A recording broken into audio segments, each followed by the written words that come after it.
네, 오늘 본문은 요한복음 14장 23절에서 29절의 말씀입니다. 한 절씩 저와 교독하시겠습니다. 요한복음 14장 23절에서 29절의 말씀입니다. 제가 먼저 읽겠습니다. 예수께서 대답하여 이르시되 사람이 나를 사랑하면 내 말을 지키리니 내 아버지께서 그를 사랑하실 것이요 우리가 그에게 가서 거처를 그와 함께 하리라.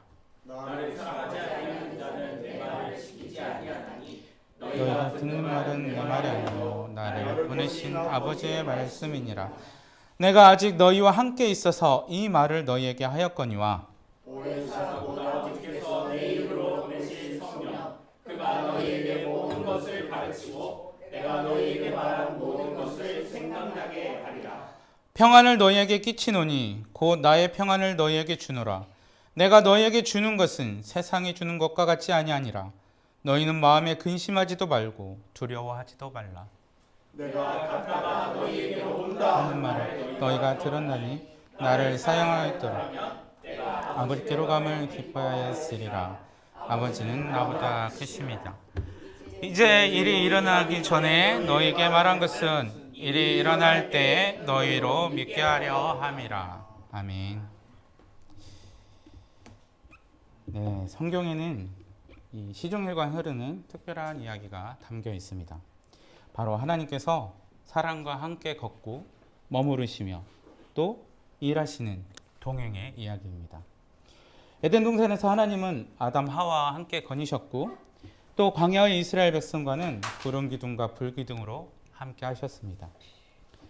떨기나무 가운데 불꽃으로 모세를 만나신 하나님은 내가 반드시 너와 함께 있으리라 약속하셨습니다.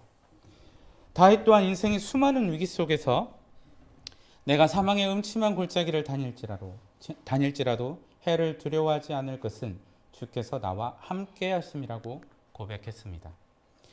하나님의 이러한 동행은 신약시대에도 이어집니다.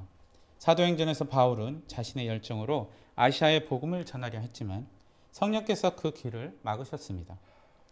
이해하기 어려운 상황 속에서 드로아에 머물던 바울에게 하나님께서는 밤의 환상을 통해 마게도냐 사람의 간절한 부름, 이리로 건너와 우리를 도우라는 음성을 들려주셨습니다. 바울은 이를 하나님의 인도하심으로 받아들이고 즉시 마게도냐로 향했습니다. 사도행전 16장 14절의 말씀을 보면요, 주께서 그 마음을 열어 라고 기록하고 있습니다. 이 말씀처럼 하나님께서는 마게도냐에서 루디아의 마음을 여시고 복음의 소중한 첫 열매를 맺게 하셨습니다. 이는 바울 개인의 계획이 아닌 하나님의 뜻과 그분의 동행하심이 열어주신 새로운 길이었습니다. 이처럼 성경의 인물들은 언제나 하나님의 함께하심을 깊이 경험했고 그 동행 안에서 삶의 새로운 역사를 써내려 갔습니다. 예수님께서 제자들과 함께하신 모습들이야말로 이러한 동행의 가장 분명한 증거라고 말할 수 있을 것입니다. 하나님과의 동행은 성경의 핵심 주제 중 하나이지만 이 동행이 끊어진다고 느낄 때면 깊은 두려움이 밀려오는 것을 우리는 성경에서 볼 수가 있습니다. 마치 붐비는 놀이동산에서 엄마를 잃은 아이의 공포감과 같습니다. 예수님조차 제자들이 흩어져 홀로 남겨질 때 아버지가 함께 하신다고 했지만 십자가 위에서는 그 단절 앞에서 절규해야만 했습니다. 오늘 본문의 제자들이 바로 그런 단절의 두려움에 휩싸여 있습니다. 예수님이 자신을 팔 제자가 있음을 알리시고 또 그들이 갈 수 없는 곳으로 떠나실 것이라 하자 제자들은 혼란에 빠집니다. 충성스러운 베드로가 주님을 3번이나 부인할 것이며 세상이 더 이상 주님을 보지 못하게 될 것이라는 말씀까지 이어지고 있죠. 바로 그 앞 본문들에서 말입니다. 예수님이 여전히 제자들이 자신을 볼 수 있을 거라고 말씀하셨지만 제자들의 불안감은 가시지 않았습니다. 그들은 예수님 없이 어떻게 살아가야 할지, 앞으로 무슨 일이 일어날지 두려웠습니다. 이는 하나님이 멀리 계신 듯한 영적인 고아가 되었다는 생각과 동행의 단절에 대한 근본적인 불안을 보여줍니다. 그런데 제자들은 예수님의 부재에 대한 두려움 외에도 몇 가지 다른 문제들을 같이 안고 있었음을 우리가 본문을 통해서 볼 수가 있습니다. 우선은 메시아의 임재와 계시의 방식에 대한 오해였습니다. 오늘 우리가 읽은 본문의 시작은 제자 중 한 명인 유다, 예수를 판 유다가 아니라 가로신 유다가 아닌 유다라고 성경에는 얘기하고 있습니다. 다데오라고 하는 이 야고보의 아들 유다죠. 유다는 이렇게 질문을 합니다. 주님께서 우리에게는 자신을 드러내시고 세상에는 드러내려고 하지 않으시는 것은 무슨 까닭입니까? 라고 묻습니다. 이스라엘을 구원하기 위해 기다리던 메시아가 왔다고 왜 온 세상에 알리지 않는 것입니까? 라고 묻는 것이죠. 메시아의 임재 방식에 대한 의문을 제기하고 있는 것입니다. 그렇게 유다의 질문에 대한 답으로 시작한 것이 바로 오늘 본문입니다. 그런데 유다가 이렇게 묻는 데에는 이유가 있습니다. 그것은 우리가 구약 이사야서 11장이나 다니엘서 7장이나 또 하박국 3장이나 스가랴서 9장 등의 이 메시아의 도래에 대한 말씀들이 있는데요. 이 구약의 말씀들을 보면 종말의 때의 이 메시아의 도래는 공공연히 모든 사람이 알도록 임하는 것으로 표현되어 있기 때문입니다. 유대인들 이렇게 믿는 여타의 다른 유대인들처럼 당연히 제자들도 메시아가 그렇게 올 것이라고 여기고 있었던 것이죠. 그런데 유다의 질문에 대해 첫 번째로 예수님께서 하신 대답은 무엇입니까? 14장 23절의 말씀을 같이 한번 읽어보시겠습니다. 예수께서 대답하여 이르시되 사람이 나를 사랑하면 내 말을 지키리니 내 아버지께서 그를 사랑하실 것이요 우리가 그에게 가서 거처를 그와 함께 하리라. 예수님께서는 그 대답에 그렇다 아니다 라고 말씀하지 않으시고 조금은 이해하지 못할 말씀으로 대답을 하십니다. 이 구절은 다양하게 해석이 되는데요. 새로 나온 새한글 성경은 이 예수님의 말씀을 지키는 자들과 함께 아버지께로 가셔서 거처를 마련하실 것이라고 해석을 하고 있습니다. 이 요한복음 요 앞절에 있는 2절과 3절의 말씀, 아버지께서 그곳에는 거처가 많이 있다, 너희들이 갈 곳이 많이 있다고 말씀하신 그 말씀 때문이죠. 반면 전통적인 해석은 예수님이 잠시 떠나 거처를 마련하신 후 다시 아버지와 함께 오셔서 신자들 안에 거하실 것이라고 봅니다. 어떤 해석이든 중요한 점은 하나님과 우리가 함께 거한다는 사실입니다. 이러한 하나님의 현현은 아들의 가르침에 순종하는 자들을 향한 사랑으로 나타남을 강조하고 있습니다.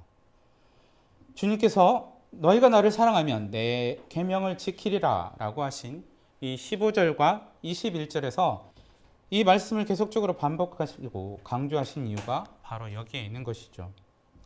본문에는 나와 있지 않지만 이런 하나님과 아들이 이 신자의 삶에 나타나시는 것이 이 성령을 통해 이루어진다는 것을 짐작할 수가 있습니다. 이는 종말의 최종적 체험에 대한 예고편이자 종말의 현재성을 강조하는 것입니다. 간단히 말해 성령님은 모든 이가 아닌 주님을 사랑하고 말씀을 지키는 자에게 임하신다는 것입니다. 즉 성령의 임재는 방언, 치유 같은 외적인 표적보다 사랑과 순종의 관계 안에서 경험될 수 있다는 것입니다. 그러나 제자들은 이 깊이를 이해하지 못해 혼란스러워했고 이는 오늘날 많은 신자들의 오해이기도 합니다. 제자들은 예수님의 평안과 세상이 주는 평안 차이에도 혼란을 느꼈습니다. 세상의 평안은 근본적인 원인에 대한 해결이 없고 종교나 이념으로 얻는 개인적 평정심이나 정치적 안정을 말합니다. 그러나 성경은 이를 가증하다고 말을 합니다. 예레미야 6장 13절에서 15절의 말씀 같이 한번 읽어보시겠습니다. 선지자로부터 제사장까지 그들이 내 백성의 상처를 가볍게 여기면서 말하기를 평안하다 평안하다 평강이 없도다. 그들이 가증한 일을 행할 때 부끄러워했느냐? 아니라 조금도 부끄러워하지 않을 뿐 아니라 얼굴도 붉어지지 않았느니라. 네, 이 말씀은 하나님께서 예언자들은 거짓으로 예언을 하며 제사장들은 거짓 예언자들이 시키는 대로 다스리는데도 백성들은 이것을 좋아하니 마지막 때 어떻게 하려느냐라는 탄식과 함께 하신 말씀입니다. 세상은 평안을 약속하며 깃발을 흔들지만 결코 세상은 진정한 평안을 가져다 줄 수 없습니다. 세상의 평안은 수시로 변하며 불안정한 외적 안정과 환경에 좌우되기 때문입니다. 그러나 예수님은 내가 주는 평안은 세상이 주는 것과 같지 않다고 말씀하시죠. 예수님이 주시는 평안은 상황을 초월한 내적인 살림이지만 제자들은 현실의 불확실성 앞에서 여전히 불안해하며 이를 실제로 누리고 신뢰하는데 어려움을 느꼈습니다. 우리도 마찬가지죠. 전능하신 하나님이 함께 하신다는 말씀을 믿는 우리 마음에 두려움과 걱정, 염려, 근심이 얼마나 많은지, 때로는 과연 우리가 믿음을 가진 사람이 맞는지 의심이 들 때도 있습니다. 기대와 설렘으로 바다 위에 한 발을 떼어 걸어보지만 이내 바람을 보고 두려움에 떨며 물속에 빠져버리고 마는 그 베드로의 모습이 영락없는 우리들의 모습입니다. 마지막으로 제자들은 이 신앙의 실제적인 적용에도 어려움을 겪었습니다. 예수님이 나를 믿는 사람은 내가 하는 일을 그도 할 것이요 그보다 더 큰 일도 할 것이라고 말씀하셨음에도 불구하고 그들은 자신의 연약함과 한계를 절감했습니다. 말씀을 지키고 사랑을 실천하며 사명을 감당하는 일에 대한 부담과 두려움이 컸을 것입니다. 성령의 도우심이 나중에 있을 것이지만 지금은 아니었기 때문입니다. 심지어 예수께서 부활하신 후에도 그들은 사명을 수행하는 대신 갈릴리 바다로 고기 잡으러 가자고 하지 않았습니까? 물론 거기에서 예수님께서 만나시겠다는 그 말씀이 있었지만 그 말씀을 기억하고 갔는지는 알 수 없지만 말이죠. 전적으로 예수님만 의지하던 그들에게 의지할 대상이 없다는 것은 큰 두려움이자 부담이었습니다. 그리고 이것은 우리 자신의 미약한 힘을 절감하며 보이지 않는 성령님께 의지해야 하는 지금 우리가 갖는 두려움과 부담이기도 합니다. 오늘 본문은 예수님의 부재, 임재 방식, 평안의 본질, 또 신앙의 순종 등 여러 가지 다양한 관점에서 신앙의 문제들을 드러냅니다. 그러나 가장 큰 문제는 따로 있는데요. 그것은 그들이 아직 주님을 진정으로 사랑하지 않는다는 것입니다. 28절의 말씀이 이를 명확히 보여주고 있는데요. 같이 한번 읽어보시겠습니다. 내가 갔다가 너에게로 온다 하는 말을 너희가 들었나니 나를 사랑하였더라면 내가 아버지 끌어감을 기뻐하였으리라. 아버지는 나보다 크심이라. 아멘. 제자들의 마음속에는 근심과 걱정만 가득할 뿐 정작 이 아들이 그 아들을 보내신 아버지께로 돌아가는 것을 기뻐하지 않았습니다. 이는 창세전부터 아들이 아버지와 함께 누렸던 온전한 영광을 회복하는 것을 기뻐할 만큼 예수님을 사랑하지 않았다는 것을 의미합니다. 그들은 주님을 진정으로 사랑하기보다 여전히 자신들의 손익과 감정에 따라 반응하는 자기 중심적인 모습을 보이고 있는 것입니다. 유감스럽게도 이런 초기 제자들의 이러한 실패는 교회사에서 습관처럼 반복되어 왔습니다. 그리고 이것은 오늘 우리의 신앙 여정에서도 여전히 반복되는 근본적인 고민이기도 합니다. 오늘날 우리의 삶은 점차 개인화되고 파편화되어 가고 있습니다. 1인 가구의 급증과 공동체 연결의 약화로 많은 이들이 홀로 살아갑니다. 외로움과 고립은 현대인의 일상이 되었고 집에 돌아와도 반겨줄 리 없고 기쁨과 슬픔을 나눌 사람도 없는 일상이 반복됩니다. 혼자 사는 이들뿐만 아니라 함께 있어도 이 외로움과 소외감을 느끼는 경우가 많습니다. 이러한 현실은 우리 신앙생활에도 깊은 영향을 미치고 있습니다. 신앙의 자리에서도 우리는 하나님이 멀리 계신 듯한 이 영적 고립감과 동행의 단절을 경험합니다. 예배와 기도는 외적인 의무에 머물고 하나님과의 친밀한 교제 대신 홀로 신앙을 지켜야 한다는 부담감에 시달립니다. 불확실한 미래, 관계의 단절, 소통의 부재, 홀로 감당해야 할 삶의 무게 앞에서 이 두려움과 불안은 사라지질 않습니다. 이러한 불안은 하나님과의 동행이 약화될 때 더욱 심화되고 영적인 고아의식과 신앙적 방황으로 이어집니다. 더욱이 교회와 가정, 세대 간, 신앙과 삶의 단절은 신앙의 대물림과 영적 성장에 큰 장애물이 됩니다. 2024년, 작년이죠. 한국의 청소년 복음화율은 3%라고 합니다. 3%면 거의 미전도 종족으로 분류될 정도입니다. 이것이 크리스천 가정의 참담한 현실입니다. 기독교인이 700만이 된다고 하는데 청소년 보고마율이 3%라고 한다면 그 가정의 모습은 어떠할지 우리들의 가정을 돌아보면 알 수 있습니다. 이렇듯 신앙의 연결과 동행이 약해질수록 우리는 신앙의 실제적인 평안과 기쁨을 누리기 어렵고 각자의 방에서 홀로 신앙생활을 하다 흩어지는 고립된 신앙인이 되어갑니다. 코로나를 겪으며 우리는 이미 이러한 고립된 신앙을 깊이 경험했습니다. 그러나 이는 비단 코로나 때문은 아니라는 것을 한 가나안 성도의 고백을 통해서 우리가 알 수가 있습니다. 들려드리는 이야기는 2024년 목회와 신학이라는 간행물에 실린 이야기인데요. 이는 미국의 한 기독교 잡지에 실린 기고문으로 한 성도가 5년간 교회를 떠났다가 다시 돌아와서 간증한 내용입니다.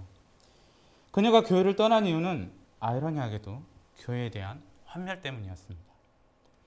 그녀가 경험한 교회들은 권위적이고 근본주의적이었으며 일부 교회에서는 혐오를 조장하기도 했다고 합니다.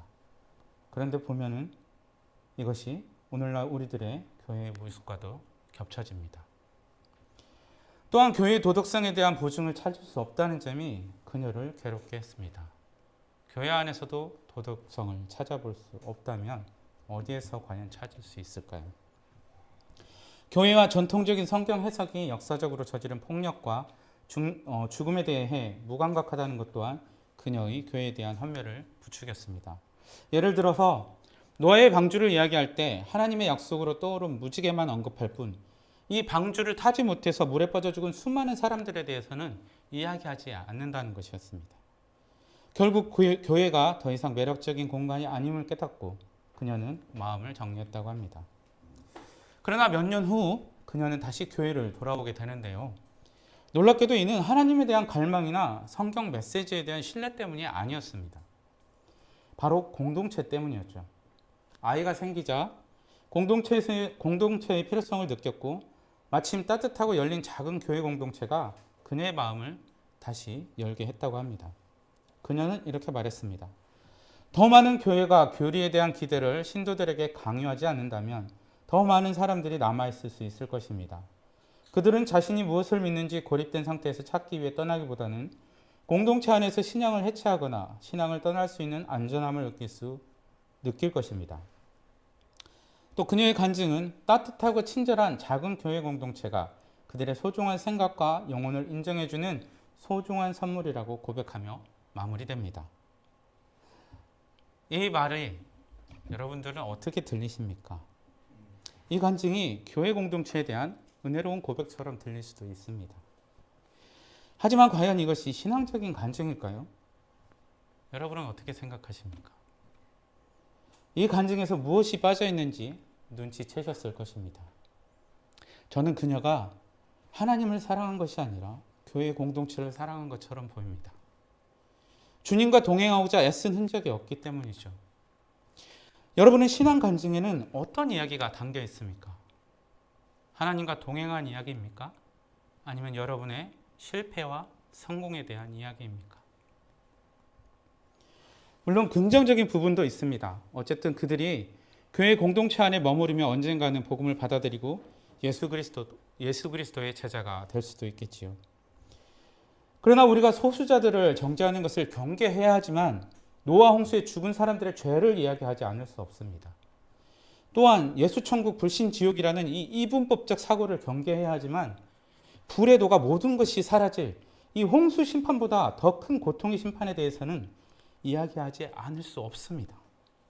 부활의 영광을 이야기하지만 그 부활을 가능케 한 십자가의 이야기도 함께 해야 하는 것입니다. 독일의 보네퍼 목사님은 옥중서신에서 하나님 앞에서 보이시죠? 하나님 앞에서 그리고 하나님과 함께 우리는 하나님 없이 살아갑니다. 라고 말을 했습니다.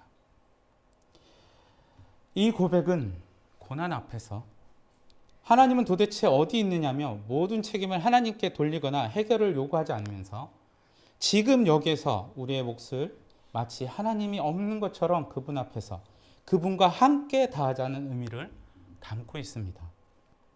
그러나 이것이 역설적으로 우리 신앙의 참담한 모습일 수도 있습니다. 우리가 깨달아야 할 심각한 단절은 사람이나 가족 공동체나 혹은 교회 공동체가 아닌 바로 하나님과의 단절입니다. 하나님을 믿는다 하면서도 하나님 없이 살아가는 그런 기형적인 신앙 말입니다. 이처럼 동행의 단절은 현대 신앙인의 불안과 고립을 심화시키고 영적 회복과 진정한 공동체의 힘을 약화시키는 심각한 문제로 자리 잡고 있습니다. 오늘 우리는 이 하나님과의 동행이 회복될 때 비로소 외로움과 불안, 고립의 벽을 넘어설 수 있음을 깊이 돌아보아야 합니다. 공동체의 회복도 바로 여기에서 오는 것입니다. 이처럼 동행의 단절에서 오는 불안과 고립, 영적 고아의식이 깊어지는 현실 속에서 오늘 본문은 우리에게 놀라운 하나님의 은혜를 약속하고 있습니다. 첫째는 하나님께서 직접 우리와 거처를 함께 하시겠다는 약속입니다. 같이 한번 읽어보실까요? 23절의 말씀입니다. 예수를 사람이 나를 사랑하면 내가 나를 지키니 내 아버지께서 그를 사랑하실 것이요 우리가 그에게 가서 거처를 그와 함께 하리라. 아멘. 누구든지 나를 사랑하면 내 말을 지킬 것이요 내 아버지께서 그를 사랑하실 것이며 우리가 그에게 가서 거처를 그와 함께 하리라. 이는 하나님이 멀리 계신 분이 아니라 사랑하는 자와 함께 거하시며 그 삶의 현장에 친히 임재하신다는 약속입니다. 하나님과의 동행은 단지 과거나 미래의 이야기가 아닌 지금 여기서 이루어지는 현재적인 은혜임을 믿으시기 바랍니다. 그분이 마련하실 완전한 거처가 미래의 하늘로부터 내려오겠지만 그 미래는 동떨어진 것이 아니라 바로 이곳에서의 현재적인 종말과 연결되어 있는 것입니다. 주님이 오실 마지막 날이 언제일지는 아버지 외에 아무도 모르기 때문입니다. 바로 이 순간이 될 수도 있기 때문이죠. 둘째, 보혜사 성령님의 임재와 인도하심입니다. 예수님은 26절의 말씀 같이 한번 다시 읽어보시겠습니다. 보혜사 곧 아버지께서 내 이름으로 보내실 성령 그가 너희에게 모든 것을 가르치고 내가 너희에게 말한 모든 것을 생각나게 하시리라. 아멘. 공관복음이 공통으로 보여주듯이 제자들은 예수님의 3년 공생애 내내 예수님을 온전히 이해하지 못했습니다. 예수께서 영광을 받으신 후 성령님의 주된 사역 중 하나는 바로 이런 제자들에게 주님의 가르침을 상기시키고 그 의미를 깨닫도록 도우며 그 의미를 가르치는 것이었습니다. 26절의 말씀은 1세기 말에 살았던 이 최초의 증인들인 이 제자들이 어떻게 예수 그리스도의 진리를 정확하고 온전하게 깨달을 수 있었는지를 설명하고 있습니다. 그리고 지금 우리가 이 예수 그리스도의 진리를 깨닫는 방법이기도 합니다.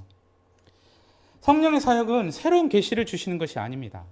대신 예수께서 친히 주셨던 그 계시를 밝히 드러내시고 우리가 혼자라 느끼는 순간에도 하나님의 뜻을 깨닫게 하시고 하나님의 말씀을 우리의 실제 삶에 적용할 수 있도록 우리 안에 내주하시며 도우시는 것입니다.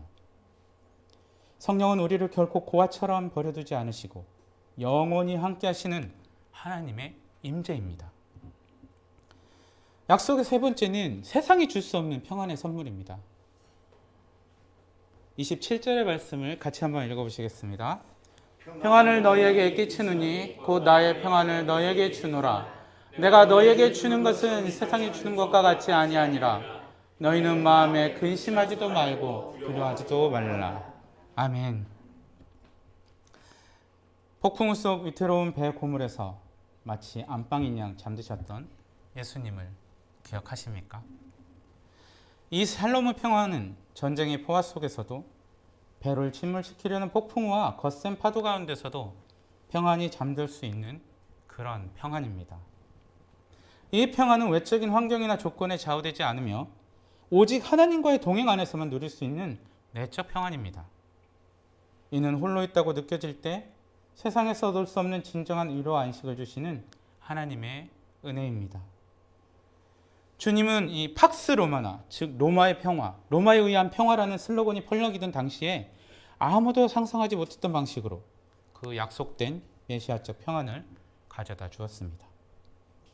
세계 최강 로마 군대의 무력이 아닌 바로 그들의 손에 고난당하고 죽은 한 무죄한 사람에 의해서 그 절대적인 평화가 확보된 것입니다.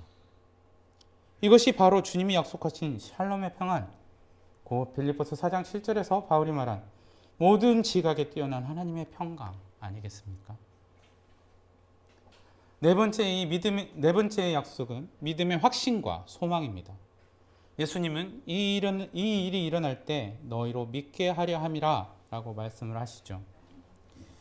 하나님이 우리와 함께 거하시고 성령으로 동행하시며 평안을 주신다는 약속은 우리가 불확실한 미래와 고난 속에서도 흔들리지 않는 믿음과 이 소망을 갖게 합니다. 지금 제자들은 그야말로 풍전등화와 같습니다. 그들이 곧 겪게 될 일은 예수님께서 3번에 걸친 예고에도 불구하고 그들을 한 번도 겪어보지 못한 당혹감과 의심 속으로 몰아넣을 것이기 때문입니다. 그런 제자들에게 주님은 이 일이 일어날 때 주님의 말씀을 믿고 그 환난의 때를 견딜 수 있도록 다시 한번 제자들을 향한 사랑으로 약속을 주고 계시는 것입니다. 이처럼 본문은 동행의 단절과 고리, 불안 속에 있는 우리에게 하나님이 친히 임재하시고 성령으로 동행하시며 세상이 줄 수 없는 평안과 믿음의 확신을 주시는 은혜를 선포합니다. 이것이 바로 주님과 함께 거하는 신앙의 복이며 오늘날 우리에게 주어진 하나님의 선물입니다. 그러나 이 모든 것은 주님을 사랑하는 사람에게 주어지는 선물이며 그 사랑이 주님의 말씀을 따름으로써 증명되는 사람들에게 주어진 은혜임을 잊지 말아야 합니다. 이러한 하나님의 은혜는 우리의 삶의 문제를 단순히 위로하는 것을 넘어 삶을 변화시키고 새롭게 하는 능력으로 임합니다. 요한복음 14장 23절은 고립과 외로움, 불안과 두려움, 삶의 무목적성과 영적 공허에 시달리는 우리에게 하나님께서 친히 임재하셔서 동행하신다는 선언입니다. 하나님께서 메시아로 오실 이에게 부여하신 또 다른 이름이 무엇인지 기억하십니까? 네, 임마누엘이죠. 곧 하나님이 우리와 함께 계신다는 의미입니다. 임마누엘은 단순히 하나님의 존재를 의미하는 것이 아니라 하나님이 우리의 삶의 모든 상황 속에 친히 임재하시고 동행하신다는 신앙의 고백이자 위로입니다. 하지만 주님과 함께 걷는 동행의 진정한 의미는 단순히 함께 있음에 그치지 않습니다. 예수님은 분명히 말씀하셨습니다. 나를 사랑하는 자는 내 말을 지키리니 우리가 그에게 가서 거처를 그와 함께 하리라. 주님과의 동행은 말씀을 듣고 아는 데 머무는 것이 아니라 그 말씀대로 행하는 삶에 있습니다. 예수님께서 21절에 이어서 계속해서 이를 반복하시는 것은 그만큼 이것이 중요하기 때문입니다. 이는 또한 우리의 말씀을 따라 순종할 때 하나님의 임재와 사랑이 실제로 우리 삶에 머문다는 것을 말해줍니다. 야고보서 1장 22절의 말씀 한번 같이 읽어보실까요? 너희는 말씀을 행하는 자가 되고 듣기만 하여. 우리가 이 근본의 말씀을 여러 번 듣고 있습니다. 예수님의 말씀을 감동으로만 받고 실제 삶에서 행하지 않는다면 신앙생활을 아무리 열심히 한다고 해도 스스로 믿음이 좋다고 착각하며 자신을 속이는 것과 마찬가지일지도 모릅니다.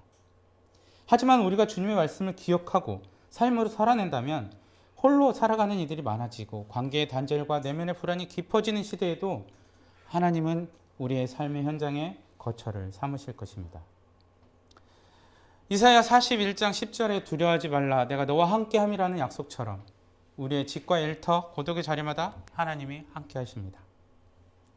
삶의 불확실성과 두려움, 크고 작은 고난 속에서도 성령께서 주시는 평안이 우리를 붙들고 근심에서 자유하게 합니다. 26절에서 말씀하신 보혜사 성령이 너희에게 모든 것을 가르치고 생각나게 하시리라는 약속은 방황하는 인생에 방향을 주시는 하나님의 손길입니다.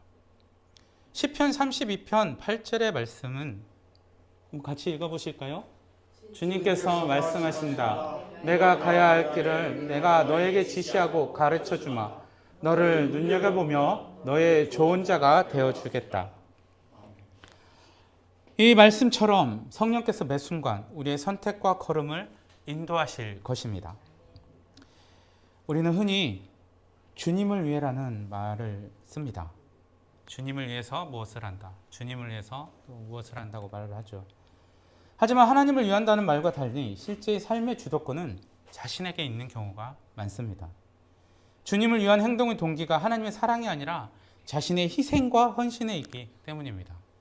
무엇을 바칠지도 결국 자신의 선택이며 심지어 이를 하나님의 뜻이라고도 말하기도 합니다.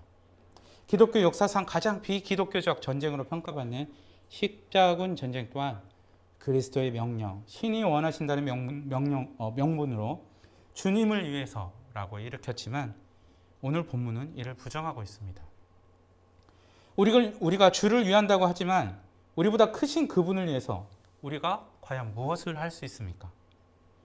오히려 그분께서 우리를 위해 하신 일이 훨씬 더 크고 많지 않습니까? 심지어 자신의 목숨까지 내어주실 만큼 말입니다. 그러니 하나님의 일을 한다고 어찌 감히 주님을 위해라고 말할 수 있겠습니까? 주님은 주님을 위해서는 자기 목숨까지 바치겠다던 베드로처럼 호언장담하는 우리에게 주님과 함께 하는 믿음을 이야기하고 계십니다. 우리가 지난 주일 요한계시록 21장에서 거룩한 성 예루살렘이 하늘에서 내려오는 것을 살펴보았습니다. 그런데 그 본문 22절에 그 뒤에 있는 22절을 보면 그 성 안에는 성전이 없습니다. 이는 영원한 새 예루살렘에서 하나님과 어린 양이 곧 성전이기 때문입니다. 하나님이 자신이 직접 임재하시고 그분의 영광이 모든 것을 밝히며 도시 전체가 하나님의 임재로 가득 찼기 때문입니다. 성전이 하나님을 만나는 장소였듯이 오늘 본문에서 약속하는 것은 바로 이 새 예루살렘처럼 하나님 자신이 우리의 영원한 거처가 되신다는 것입니다. 이는 하나님과의 영원한 동행과 교제가 회복된 상태이며 하나님이 친히 우리와 함께 하신다는 영원한 임마누엘의 성취를 의미합니다.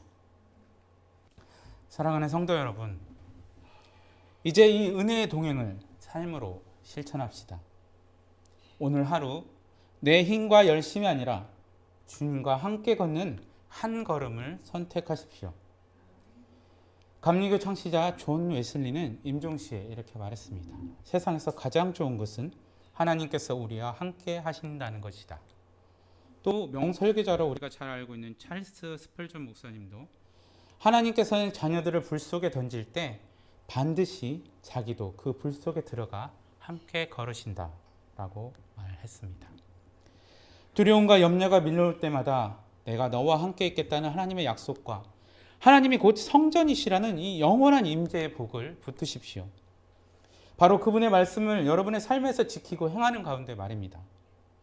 오늘 찬양의 고백처럼 우리가 그분을 진정 사랑한다면 단 한 가지라도 그분의 말씀을 지키기 위해 애쓰게 될 것입니다. 그것을 위해 우리 안에 계신 성령께서 우리의 연약함을 도우실 줄 믿습니다. 만약 지금까지의 삶이 나 홀로 고군분투한 삶이었다면 오늘 바로 지금 이 순간부터 하나님이 곧 성전이신 그 임재의 복을 붙들고 주님과 함께 걷는 동행의 삶을 시작하십시오. 주를 위해서가 아니라 주님과 함께 그분의 사랑과 구원의 사역에 동참하는 그 부르심의 은혜로 나아갑시다. 아멘.